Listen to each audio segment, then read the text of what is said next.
मुझे आपसे आज एक प्रॉमिस चाहिए, एक वचन चाहिए। आप किसी भी कीमत पर अपने मन को प्रसन्न रखोगे।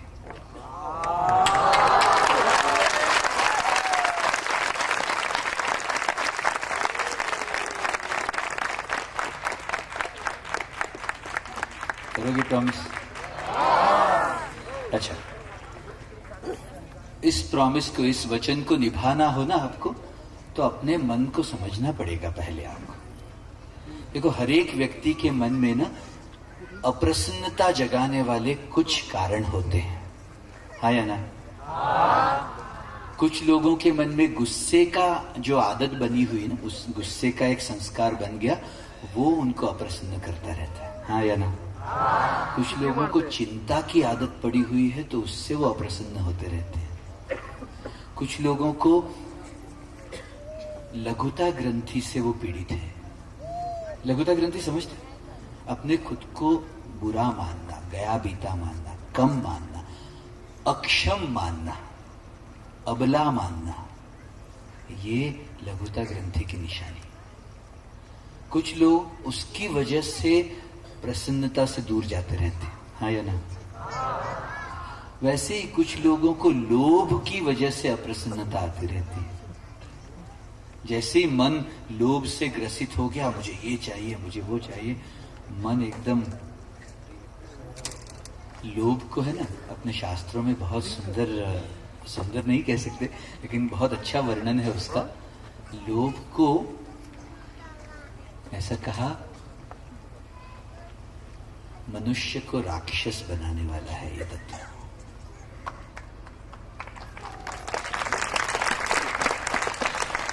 यानी वो बात अच्छी है इसलिए ताली बजा सकते, वरना ज्यादा ताली बजाने जैसी बात नहीं है। नहीं, लोभ से ग्रसित हुआ मन हो ना, वो प्रेम, अपनापन, किसने तुम्हारे लिए क्या किया है, ये सब स्मरण भूल जाता है, क्योंकि लोभ से ग्रसित हो गया। मनुष्य को, इंसान को राक्षस बना सकने वाली ताकत है ये। यही देख रहे हैं कि नहीं अपने आसपास? अच्छे अच्छे लोग भी एक बार लोभ जग गया तो एकदम कैसे वर्तन करने लगते हैं, हाँ या ना? तो सब लोग हाँ नहीं कह रहे, या तो मेरी बात समझ में नहीं आ रही। वैसे समझ तो आ रही है सब। तो मैं ये कह रहा हूं, अगर तुम्हें वो वचन निभाना हो अपने मन को प्रसन्न रखने का, तो अप्रसन्नता पैदा करने वाले जो भी कारण है, मैं ये कह रहा हूं अपने मन को देख लेना। तुम्हें क्या खुशी से, प्रसन्नता से, पवित्रता से दूर ले जाता है, उन कारणों को अपने मन में पहचान लो। वो कारण कहीं बाहर नहीं है, अपने अंदर ही है कि नहीं? मुझे बताओ। तो अपने मन में उनको पहचान लो। देखो, आपका मन किसी और के मन से अलग है। किसी को गुस्से का भाव ज्यादा आ रहा हो, आपके मन में लोभ का भाव ज्यादा आ सकता है, किसी और के मन में चिंता का भाव ज्यादा होगा। लेकिन इन सबका रिजल्ट जो है, परिणाम जो है, वो यही है, आपकी पवित्रता खत्म हो रही है, हाँ या ना? तो आपके मन को दूषित करने वाले, अप्रसन्न करने वाले, अपवित्र करने वाले जो भी विचार आते हैं, जो भी भावनाएं आती हैं, उसके लिए क्या करना पता है?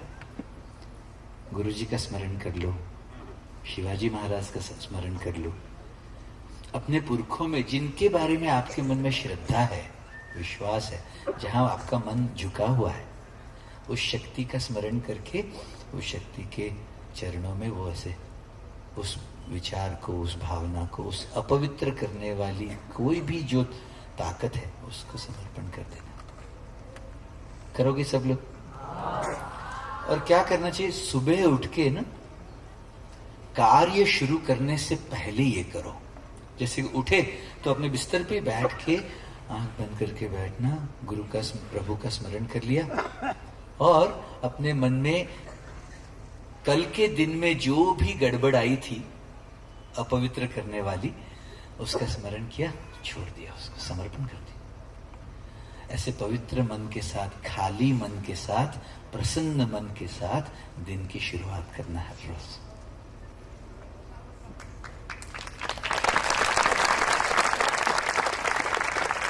अगले 40 दिन के लिए हर रोज करने का एक संकल्प करते हैं। आज 1 जनवरी है, नया साल शुरू हो रहा है, तो आज से शुरू करेंगे। कितने लोग ये संकल्प करते हैं यहाँ? बहुत अच्छा। इसके पीछे का एक मैं कारण कह रहा हूं, क्यों संकल्प करा रहे हैं यहाँ, क्योंकि है ना, अगर आप संकल्प नहीं करोगे, एक निश्चय नहीं करोगे ना, तो बात अच्छी लगी तुम्हें, करने जैसी लगी, लेकिन वो अपने जीवन में वो शामिल नहीं होती जब तक उसके बारे में संकल्प नहीं बनता मन में। बात आई समझ में? बात आई समझ में? मेरी आवाज सब तक पहुंच रही है ना? आवाज सुनाई दे रही है? सब क्लियर है एकदम? तो हाँ, फिर ठीक। वरना मैं बोलता जा रहा हूं, उनको सुनाई नहीं दे रहा हूं। पीछे तक साउंड लगा है। एकदम पक्का। आपके बारे में मुझे कोई शंका नहीं। ठीक है, एक और भजन करें? मैं देख रहा हूं कुछ बहनें हैं ना, अभी भी संकोच कर रही हैं गाने में।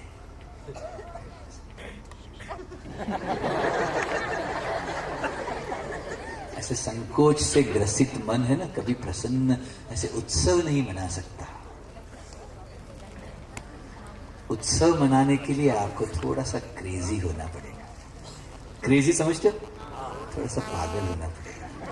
तो संकोच छोड़ के वो जो मन में बंधे हुए जो बंधन है ना, उसको तोड़ के ऐसे मस्त होके भक्त बनना पड़ेगा।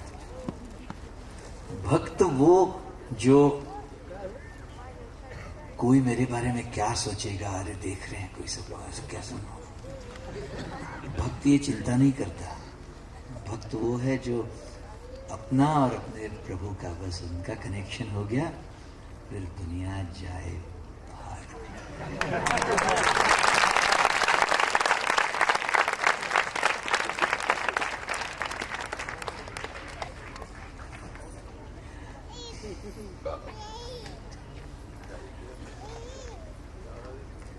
मुझे गुजरात के एक संत नरसिंह मेहता, शायद आपने नाम सुना हो, उनका उनकी एक बात याद आ रही है। उनकी वो जीवन चरित्र में एक वाकया है, एक ऐसी घटना है, उसका वर्णन है।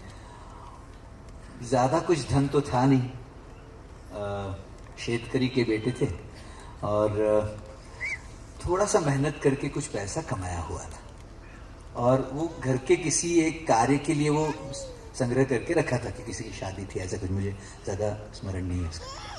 अब एक दिन घर आए, किसी कार्य से बाहर गए थे, वापस आए तो देखा घर में चोरी हुई थी, और जो वो धन इकट्ठा हुआ था वो सब खत्म हो गया। घर के सभी लोग परेशान, और नरसिंह मेहता एक जगह बैठ के भजन कर रहे हैं। सब लोग बोल रहे हैं कि क्या कर रहे हो, घर में चोरी हुई है, ये हुआ वो हुआ। वो कहते हैं, भलू तू भांगी जंजाड़, सुखे भजीशु श्री गोपाल। चलो अच्छा, ये भी एक तरीका था जिससे मन उलझ सकता था, वो भी चला गया, सुख से भजन कर लिया। इससे सीख ऐसी है कि ये नहीं कि चोरी हो जाने देना, ये है कि कुछ अगर खो भी गया तो अच्छा एक मौका है इस दुनिया से मन छुड़ा लेने का। आप अगर दुनिया को देखोगे ना, इस सृष्टि को, इस दुनिया को माया क्यों कहते हैं पता है? माया कहते हैं पता है ना सबको? माया क्यों कहते हैं पता है?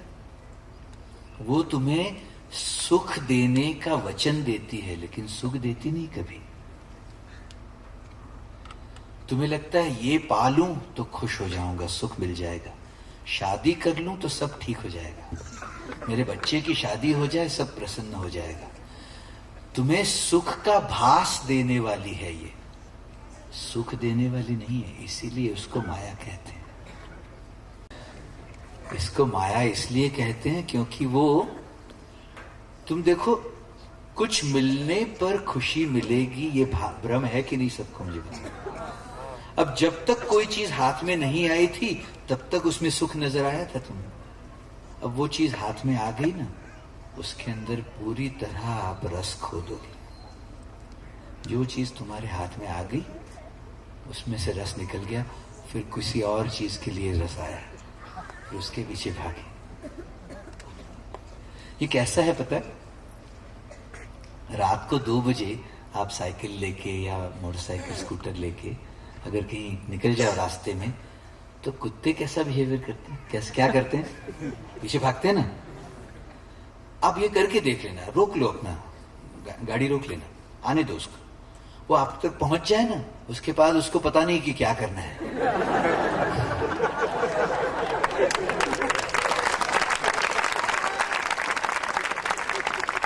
सच्ची, उसको आपको काटने में बिल्कुल रस नहीं है।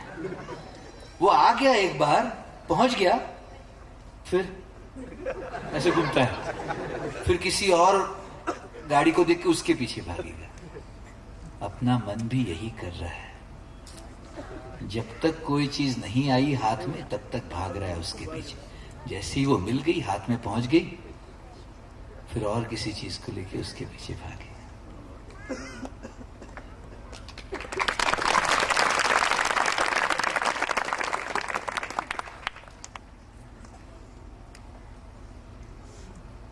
शायद श्वान योनि के कुछ संस्कार रह गए होंगे, इसीलिए ऐसा बिहेवियर कर रहे हैं।